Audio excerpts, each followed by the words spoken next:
In the headlines, Windies depart for New Zealand. Cycling Federation calls on more riders, and Wilder to miss title fight for over a year. Good evening and welcome to the major ZDK Sports Edition for Wednesday, October 28, 2020. I am your presenter, Terry Laraji. Now for the details. We begin tonight bowling off with cricket. Members of the West Indies team, based in the Caribbean, departed from Barbados on Tuesday evening for the tour of New Zealand. All these squad members have completed COVID-19 tests and were all given a clean bill of health to travel. Johnny Graves, CEO of CWI, said the organisation is fully committed to ensuring the game thrives amidst the challenging environment and that all the players have been in training prior to departure. All the players have been training with their franchises, both working on their strength and conditioning, but also working on their technical skills. Everyone was training as much as they possibly could within the sort of constraints that each Ministry of Health and government are having to put in place, region by region, country by country. Johnny Grave. On arrival in New Zealand, the squad will be based in Christchurch, where they will quarantine before commencing training and warm-up matches. 6 reserve players will travel with the test squad to prepare and ensure replacements are available in case of any injury, and along with other members of the T20 international squad will form an A-team to play 2 4-day matches concurrently with the test team. Meanwhile, fast bowler Kesrick Williams says he is up for the T20 series against the Black Caps and is actually eagerly looking forward to the challenge of playing in the furthest cricketing nation away from his native island, St Vincent. Williams, while speaking to CWI media, said that he is confident the Windies will do well, while hailing West Indies white ball captain Kieron Pollard. A team led by Pollard, we can do the business down there. He's a great leader, somebody you can talk to, somebody who's straight up with you. Fantastic guy to talk to at any time.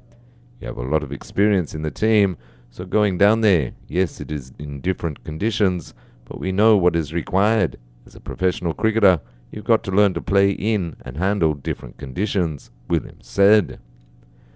Meantime, an Antiguan is looking to make his mark in the game of cricket, not for the West Indies, but for the southwest African country of Namibia. Bertrand Joseph, who has lived in Namibia since marrying his wife in 2012, is looking forward to representing his adopted country in the Over-50s World Cup in South Africa in 2022.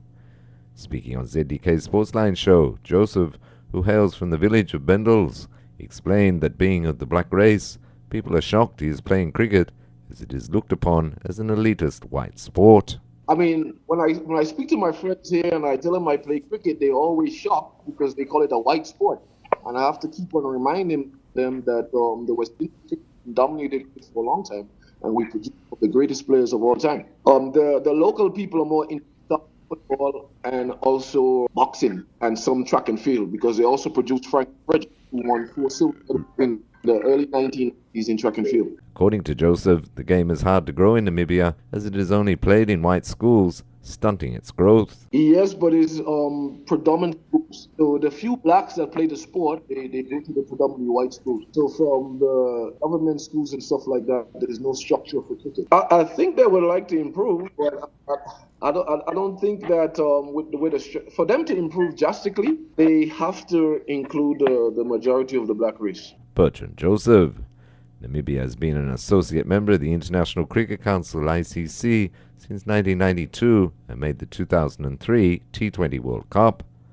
With the ICC expecting to announce a new chairman by December, CWI CEO Johnny Graves said that West Indies will be explaining to the new head the importance of expanding the game. And I think that would be fantastic to get that stability of leadership at the top of the game. And certainly, I'm sure West Indies, as you would expect, all 4 members would give that chairperson the support that they need and require to lead the game. And we certainly, as you know, will be explaining the need to grow the game, explaining the need to fund the game as equally and as equitably as we possibly can. Johnny Grave. And former West Indies batsman Marlon Samuels has launched a foul-mouthed tirade on social media at England all-rounder Ben Stokes.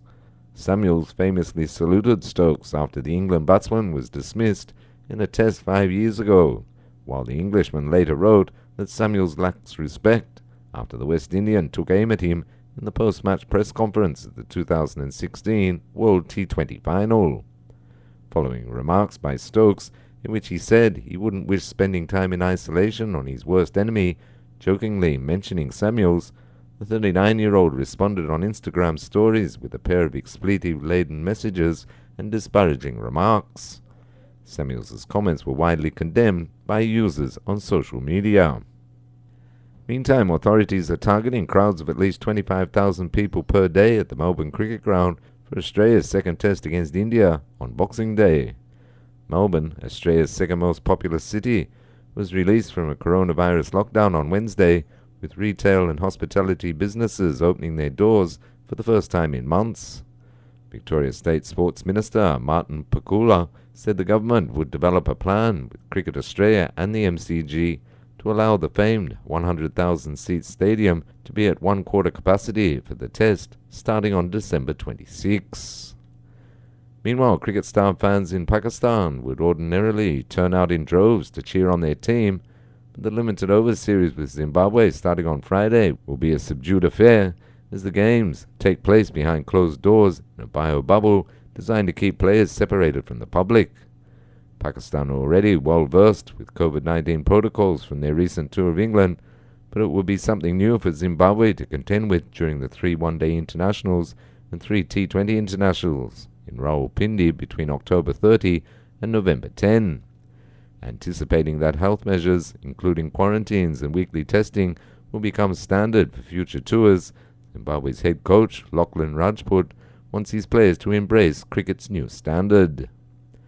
And Yadav scored a sparkling half-century after Bumrah bagged 3 wickets as Mumbai Indians beat Royal Challengers Bangalore RCB by 5 wickets today in Abu Dhabi to move to the brink of sealing an IPL playoff place. Scores: Mumbai Indians 166 for 5 off 19.1 overs, Yadav 79 not out, Siraj 2 for 28. Royal Challengers Bangalore 164 for 6, Padikkal 74, Bumrah 3 for 14. Mumbai are now 2 points clear of second-placed RCB and third-placed Delhi Capitals, and their superior run rate means they look all but certain to make the playoffs, even if 5 sides are locked on 16 points at the end of the group stage next Tuesday. In other sporting developments tonight, peddling into cycling with only recreational sports allowed at this time around Antigua and Barbuda, Vice President of the Antigua and Barbuda Cycling Federation, ABCF, Derek Sutherland, has called for persons to get on a bicycle to help improve one's health. I think one of the things that we believe is important is the more people that are out there riding, the better it's going to be for those individuals from a health perspective. And one of the things that we have found is that even though we are not racing per se, there are actually more people out on bikes, not just in Antigua, but throughout the world. Right. Because everybody's now looking for different modes of transportation so that they can keep that 6 feet rule that is out there from other people. And one of the best ways to do it, other than walking, is to ride a bike. According to Sutherland, the amount of new cyclists joining the fray is a strong indication that the sport is growing throughout the country. The amount of new cyclists that we are taking out every single week. People are digging out old bikes and riding their old bikes. People have just gone out and bought a bike and are riding it on a Saturday morning has been a blessing. But as a federation, we took the stance that, there isn't any cycling going on. That's okay. Yeah, we understand the reason why there isn't. So there's no point us sitting here and, getting upset about it. What can we be doing in the background to support the riders for when they will be able to ride? So that's kind of like the tact that the executive body decided to take. At the moment, the professional cyclists are in training for the Caribbean Championships. Caribbean Championship is going to be at the end of March, and what tends to happen is that our riders normally switch off for Christmas because the season doesn't start until February, and the championship doesn't normally take place until October for the Caribbean Championship. But because they haven't had the opportunity to do it this year, what they've decided to do was bring it forward to March, so our riders are now actually on the road training for that event, with our fingers crossed, of course. And if we can get to that event, 2 of the benefits for the cyclists is you'll get a ticket to go straight to the Pan Am Games, and you also get a ticket to go to the Olympic Games as well if you are one of the winners in that event. Derek Sutherland. Cyclists of all sorts gear up at the moment every Saturday morning for a social ride from First Choice Supermarket, while on Independence Day, Sunday, November 1, the Federation are having a fun ride over 10 miles from Island Provisions, with registration taking place on the morning of the event. Kicking into football, Barcelona president Josep Maria Bartomeu has resigned under increasing pressure that said he had accepted proposals for the club to join a European Super League. Fans had been trying to remove Bartomeu, who became president in 2014 and had fallen out with Lionel Messi. He stood down on Tuesday, along with the entire board of directors. FIFA says it is not aware of any agreement for Barcelona to join a European Super League. Last week, it was revealed that talks had taken place over the creation of a new £4.6 billion European Premier League. It would involve the top sides from across the continent, although discussions are at an early stage. In a statement, FIFA, football's world governing body, said it is not aware of any such agreement. And FIFA President Gianni Infantino has tested positive for COVID-19, global soccer's governing body said yesterday. Infantino is 50 years old, has reported mild symptoms, and is in self-isolation and will quarantine for at least 10 days. Meantime, Cristiano Ronaldo will miss Juventus' Champions League fixture against Barcelona on Wednesday after being left out of the squad following his positive COVID-19 test. Ronaldo has been self-isolating since testing positive for the virus while away on international duty with Portugal this month.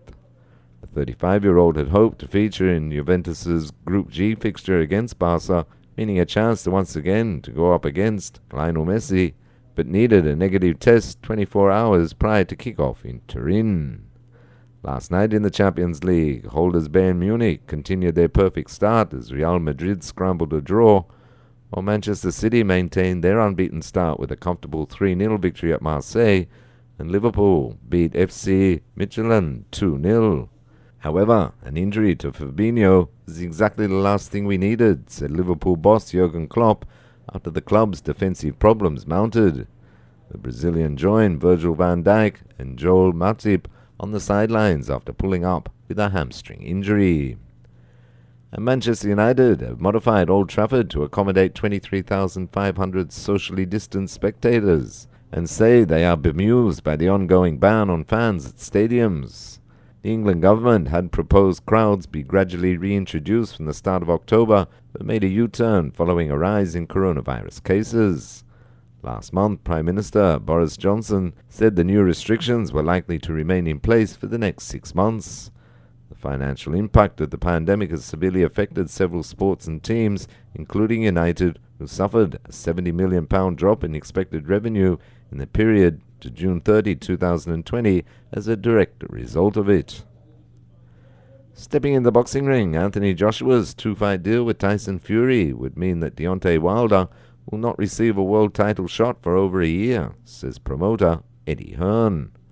WBC champion Fury announced this month that he had ended his interest in a trilogy clash with Wilder after failing to agree terms and would instead seek a homecoming fight in December.